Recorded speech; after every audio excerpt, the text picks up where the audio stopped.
Hi hello welcome back to my channel. எல்லோரும் எப்படி இருக்கீங்க? ஃபர்ஸ்ட் டைம் வீடியோவை பார்க்குறவங்க மறக்காமல் சப்ஸ்கிரைப் பண்ணுங்கள், பெல் ஐக்கானை கிளிக் பண்ணுங்கள். அப்போ தான் நான் போடுற வீடியோ எல்லாம் நோட்டிஃபிகேஷனாக உங்களுக்கு உடனே வரும். இன்றைக்கி நம்ம பார்க்க போகிறது புடலங்காய் கூட்டு தான் பண்ண போகிறோம். அதுக்கு தேவையான பொருட்கள் என்னென்னு பார்க்கலாம் வாங்க. முதல்ல புடலங்காய் எடுத்துக்கோங்க. இந்த அளவுக்கு பாசிப்பருப்பு, கடலைப்பருப்பு, எண்ணெய், தேங்காய் திருவினது, உப்பு, கடுகு, 2 பச்சை மிளகாய் எடுத்துக்கோங்க, சீரகம், கருவேப்பிலை தாளிக்கிறதுக்கு, 1/2 ஸ்பூன் மஞ்சள்தூள் எடுத்துக்கோங்க, பாதி பெரிய வெங்காயம் அப்படி நறுக்கி எடுத்துக்கோங்க. இப்போ இதுக்கு பாசிப்பருப்பும் கடலைப்பருப்பும் தேவை இந்த கூட்டுக்கு.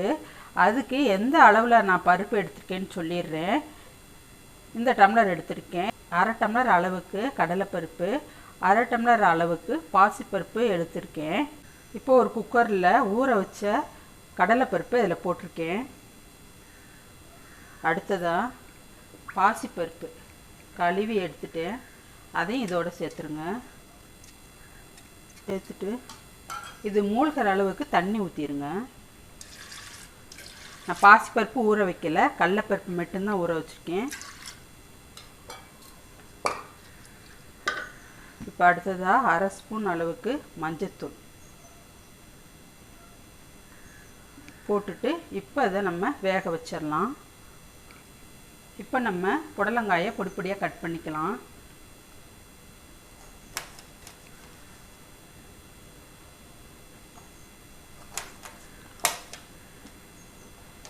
இப்படி ரவுண்டாக பாதியாக கட் பண்ணிடுங்க. அப்போ தான் உள்ளே இருக்க அந்த விதையெல்லாம் நம்ம எடுக்க முடியும். விதை அந்த வேறு மாதிரி இருக்கும் பாருங்கள், அதெல்லாம் அப்படியே சுரண்டி எடுத்துருங்க. அப்போ தான் உள்ளே புடலங்காய் க்ளீனாக வரும் பாருங்க. எல்லாம் வந்துடுச்சு. இப்படி எடுத்துக்கோங்க.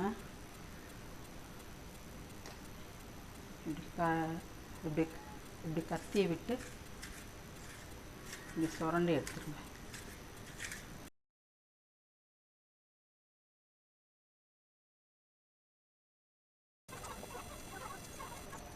பாருங்கள், இப்படி நல்லா பொடியாக கட் பண்ணி வச்சுக்கோங்க. கொஞ்சம் பெருசாக இருந்தாலும் பரவாயில்ல, புடலங்காய் சீக்கிரம் குழஞ்சி போயிடும். உங்களுக்கு ஏற்ற மாதிரி நறுக்கி வச்சுக்கோங்க. அடுத்ததாக இப்போ நம்ம தேங்காய், பச்சை மிளகா, சீரகம் இது 3த்தையும் நம்ம மிக்சியில் ஒரு அடித்து எடுக்க போகிறோம். தண்ணி ஊற்றி அரைக்க போகிறதில்ல, சும்மா ட்ரையாக அரைச்சி எடுத்து வச்சுக்கலாம். தேங்காய், சீரகம், 2 பச்சை மிளகா எடுத்து வச்சு ட்ரையாக அரைச்சிக்கலாம். ஒரு கைப்பிடி அளவு தேங்காய், 1/2 ஸ்பூன் அளவுக்கு சீரகம், 2 பச்சை மிளகா உடச்சி போட்டுருங்க. பாருங்கள், இந்த மாதிரி அரைச்சி வச்சுக்கோங்க ட்ரையாக. இப்போ நம்ம ஸ்டவ்வை ஆன் பண்ணி கடாயை அடுப்பில் வச்சுட்டேன். இப்போ எண்ணெய் ஊற்றிக்கலாம். ஊற்றிட்டு கடுகு போட்டுருங்க. கடுகு பொரிஞ்சிருச்சு. இப்போ வெங்காயத்தை போட்டுடலாம். நறுக்கி வச்ச வெங்காயத்தை ஃப்ரை பண்ணுங்கள். ரொம்ப ப்ரௌன் ஆகணும்னு அவசியம் இல்லை. அடுத்ததாக நறுக்கி வச்சுருந்த புடலங்காயை போட்டுருங்க.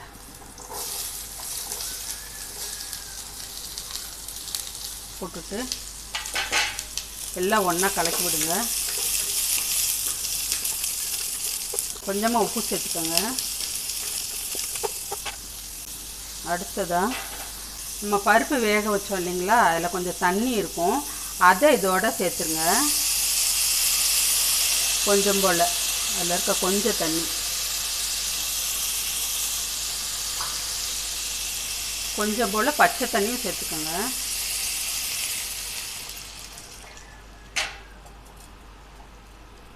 பருப்பு வேக வைக்கும்போது கொஞ்சம் தண்ணி அதிகமாகிடுச்சுன்னா அதை வடிகட்டி பருப்பு இல்லாமல் இதில் சேர்த்துக்கலாம். தண்ணிக்கு பதிலாக, பச்சை தண்ணிக்கு பதிலாக அந்த பருப்பு வேக வச்ச தண்ணியை அதில் சேர்த்துக்காங்க.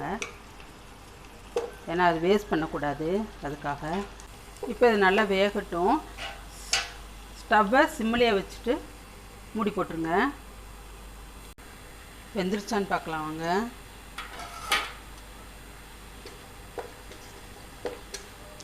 பாருங்க, பாதி வெந்துருச்சு. இன்னும் கொஞ்சம் போல் வேகணும். மறுபடியும் மூடி வச்சிடலாம். வெந்துருச்சான்னு பார்க்கலாம் வாங்க. ஆல்மோஸ்ட் குக் ஆயிடுச்சுங்க. இப்போ நம்ம வேக வச்சு வச்சுருக்க பருப்பு இதில் சேர்த்துருங்க. அடுத்ததாக நம்ம ட்ரையாக அரைச்ச தேங்காய், சீரகம், பச்சை மிளகாய் இதையும் சேர்த்துருங்க.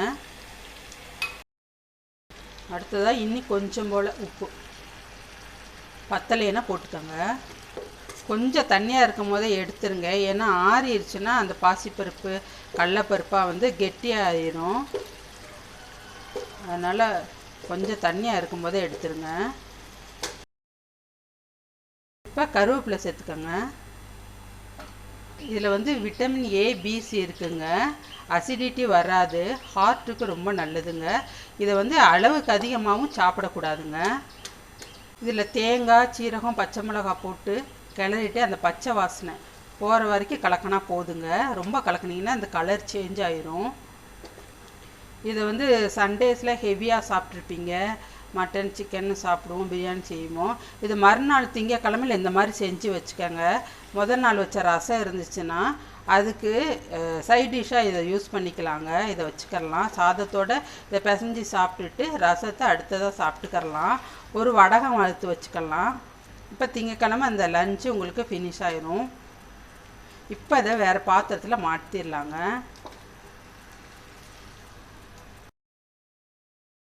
புடலங்காய் கூட்டு ரெடி ஆயிடுச்சுங்க. இதுதாங்க மண்டே எங்கள் வீட்டில் லஞ்சு. இது மாதிரி உங்கள் வீட்டில் நீங்களும் ட்ரை பண்ணி பார்த்துட்டு எப்படி இருக்குன்னு கமெண்ட் பண்ணுங்கள். சப்ஸ்கிரைப் பண்ணுங்கள். மறக்காமல் பெல் ஐக்கானை கிளிக் பண்ணுங்கள். தேங்க்யூ.